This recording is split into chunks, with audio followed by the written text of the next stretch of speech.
को भारत को बचाना है, संविधान को बचाना है और आने वाले दिनों में इस भारत को बदलना है एक बेहतर भारत में। अब अमीर अमीर होता जा रहा है, गरीब गरीब होता जा रहा है, महंगाई बढ़ती जा रही है, बेरोजगारी बढ़ता जा रहा है और देश की संपत्ति की लूट हो रही है। सरकार जो आता है जाता है वो सिर्फ मैनेजर है। सबको इकट्ठा होकर आज इन ताकतों को सत्ता से दूर रखना, वरना अपने भारत को हम नहीं बचा पाएंगे। आज ये राक्षसों के हाथ में ये अमृत है, इसको वापस ले आना है जनता के हाथ में। देश की तरक्की हो, हम सबकी तरक्की। आज भाजपा की सरकार केंद्र में है, इस सरकार को गद्दी से हटाना है और जिस सरकार को सत्ता से दूर रखना है। साथियों, मेरे भाइयों और बहनों, ये मेरे लिए एक बहुत ही गर्वनीय बात है कि आज चौधरी देवीलाल जी के सम्मान में आज मुझे चौटाला जी ने यहाँ पे आमंत्रण किया। मैं बहुत ही छोटा नौजवान था जब चौधरी देवीलाल जी को कई बार हमारे हरकिशन सिंह सुरजीत साहब के साथ वो कई बार बातचीतों में मौजूद रहा। मैं बहुत कुछ सीखा उस समय और ख़ास तौर पर एक बात जो हमने सीखी, जो हम खास चाहते हैं कि आज की राजनीति में ये बात गायब होते जा रही है, वो है उसूल के आधार पर राजनीति करना।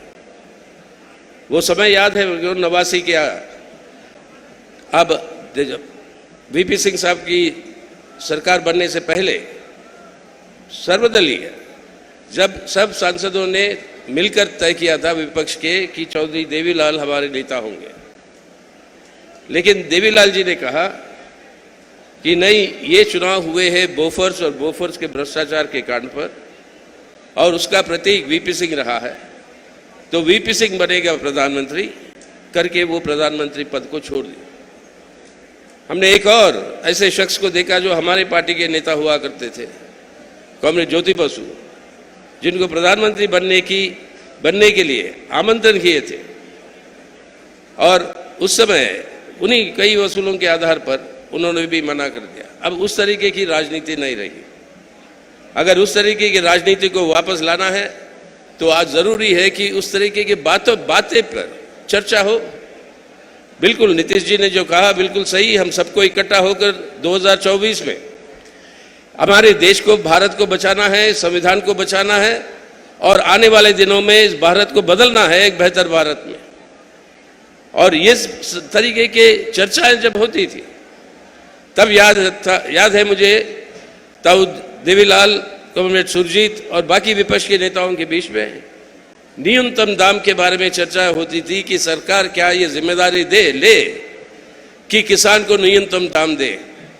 दूसरी तरफ से एक पक्ष आया कहते हुए अगर न्यूनतम दाम अगर किसान को आप ज़्यादा दोगे तो बाजार में दाम बढ़ेगा और उपभोक्ताओं को और लोगों के लिए महंगाई होगी, तो इसलिए किसानों को आप MSP ना दे। अब इन दोनों को किस तरीके से सब मिलाने की बात की उन्होंने, देवीलाल जी ने। उन्होंने कहा किसान के लिए MSP भी होगा और आम लोगों के लिए कम कीमत पर अनाज मिले, उसके लिए राशन दुकानों की व्यवस्था करो। ये दोनों बातों को जो जोड़कर रखा, राजनीति का मकसद है इस तरीके की नियमों के आधार पर, उसूलों के आधार पर निर्णय ले। लेकिन आज क्या हो रहा उल्टा। इतनी ऐतिहासिक किसान आंदोलन हुई, पहली बार इस 7 सालों में हमारे प्रधानमंत्री जी को जो कानून वो लाए उनको वापस लेना पड़ा। साथ आश्वासन दिया MSP लागू करेंगे, उसका जो है कानूनी दर्जा देंगे। आज तक ये काम नहीं हुआ। वही इलेक्ट्रिसिटी एक्ट की अमेंडमेंट को किसानों के ऊपर लागू नहीं होगा, वो आश्वासन दिया, वो नहीं हुआ। आज जो है पूरी की पूरी देश में एक किस्म की लूट मची हुई है। पब्लिक सेक्टर की बिक्री, जो हमारे देश के बड़े पूंजीपति, बड़े सरमाएदार, बड़े कॉरपोरेट के नेता, जो दुनिया के अंदर सबसे अमीर के लिस्ट में 330 के नंबर पे थे, अब इस 7 सालों में वो 2 नंबर पे पहुंच गया। अब अमीर अमीर होता जा रहा है, गरीब गरीब होता जा रहा है, महंगाई बढ़ती जा रही है, बेरोजगारी बढ़ता जा रहा है और देश की संपत्ति की लूट हो रही है। आज हम सबको मिलकर ये बात समझाना पड़ेगा मोदी सरकार को कि साहब समझिए, ये देश की संपत्ति, ये पब्लिक सेक्टर, ये रेलवे हो या जमीन हो, ये सब आम लोगों की संपत्ति है। देश की जनता इसकी मालिक है। सरकार जो आता है जाता है वो सिर्फ मैनेजर है, मालिक नहीं है। और बिना मालिक के इजाजत कोई भी मैनेजर अगर संपत्ति बेचता है तो मालिक जो है उस मैनेजर को बदल देगा, और 2024 में इस मैनेजर को बदलना है जो भारत का लूट कर रहा है और हमारी सबका जिंदगी जो है बर्बाद कर रहा है। तो आज यही संदेशा कि सबको इकट्ठा होकर आज देश के अंदर, देवीलाल जी ने तो एक और बात कह रहे थे, जब तक शांति और सामरस्य नहीं होगा देश में कोई विकास नहीं हो सकती। आज वही माहौल पैदा हो गई देश में, एक नफरत का, हिंसा की राजनीति, एक नफरत, एक भाई को दूसरे भाई से लड़ाने वाली नफरत, और इस तरीके की नफरत की राजनीति के चलते हुए जो सामरस्य बिगड़ जाएगा, आज उस देश का विकास और उस देश के लोगों की तरक्की कभी नहीं हो सकती। इसलिए आज अनिवार्य है सबको इकट्ठा होकर आज इन ताकतों को सत्ता से दूर रखना, वरना अपने भारत को हम नहीं बचा पाएंगे। हम आते हैं हमारे वामपंथी पार्टियों की और मार्क्सवादी कम्युनिस्ट पार्टी के नेतृत्व में। एक प्रांत है हमारे देश में जहां पर हमारी सरकार है, राज्य सरकार, वो है केरला। केरल के अंदर वो एकमात्र राज्य है, पूरे हिंदुस्तान में एकमात्र राज्य है, हमारी सरकार होते हुए, हमारे नेतृत्व में वहां पे सरकार होते हुए आज एक भी भाजपा का विधायक वहां पर जीत के, चुनाव जीत के वो नहीं आया, और वहां पर केरल में भाजपा का शून्य। सांसद को छोड़िए, विधायक भी जीतने नहीं देती केरल की जनता। वो माहौल आज पूरे मुल्क में ले आने की जरूरत। इसलिए आज जब हमारे प्रधानमंत्री और भाजपा के लोग, आखिर में यही बात कहूंगा, प्रधानमंत्री और भाजपा के लोग आज ये कहते हैं कि अमृत काल आ गया, अमृत काल आ गया आज भारत के लिए उनके राज के चलते हुए। याद करिएगा हमारा पुरानी परंपरा कहता क्या है, अमृत पैदा हुआ था समुद्र मंथन से, और समुद्र मंथन में जब अमृत पैदा हुआ साथ साथ विष भी पैदा हुआ, और पहले वो अमृत के ऊपर कब्जा किसने किया?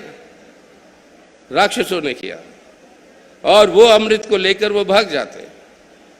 तब देवता लोगों को षड्यंत्र करके उस अमृत को राक्षसों के हाथ से फिर से हासिल करके वापस ले आना पड़ा। हम आज के दिन उस दिशा में फंस गए हैं, जब अमृत जो निकला है 75 साल की आज़ादी के बाद, वो अमृत जो है पहला उन लोगों के हाथ में पहुंचा है जहां से उनको वापस ले आना है। आज ये राक्षसों के हाथ में ये अमृत है, इसको वापस ले आना है जनता के हाथ में।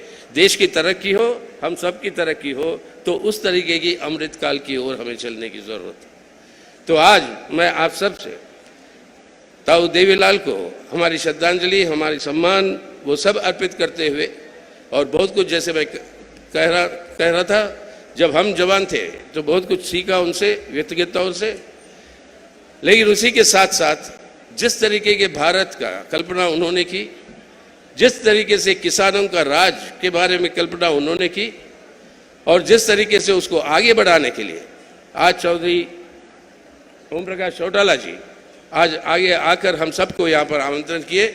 हम चाहेंगे कि वामपंथी पार्टियां और ये लाल झंडा हर समय साथ रहेगा, उन सभी ताकतों के साथ, हम सब के साथ, और बाकी जितने भी तैयार हैं, जो आज भारत को बचाना है, आज भारत को हमें बचाना है, ताकि आने वाले दिन में एक बेहतर भारत का निर्माण करना है और भारत को बचाना है। तो इस सरकार, आज भाजपा की सरकार केंद्र में है, इस सरकार को गद्दी से हटाना है और जिस सरकार को सत्ता से दूर रखना है, वो है लक्ष्य आज हम सबके सामने। आज देशभक्ति का प्रतीक यही है।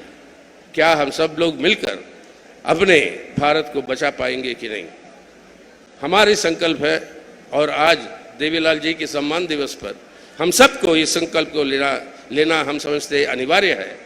ये संकल्प को लेना अनिवार्य है कि हम एक देशभक्त होने के नाते आज आगे आकर भारत को बचाएंगे, इस सांप्रदायिक ताकतों को सत्ता से दूर रखेंगे, उनकर भारत को बचाएंगे और आने वाले दिनों में एक बेहतर भारत का निर्माण करेंगे। ये हमारी देशभक्ति का प्रतीक है।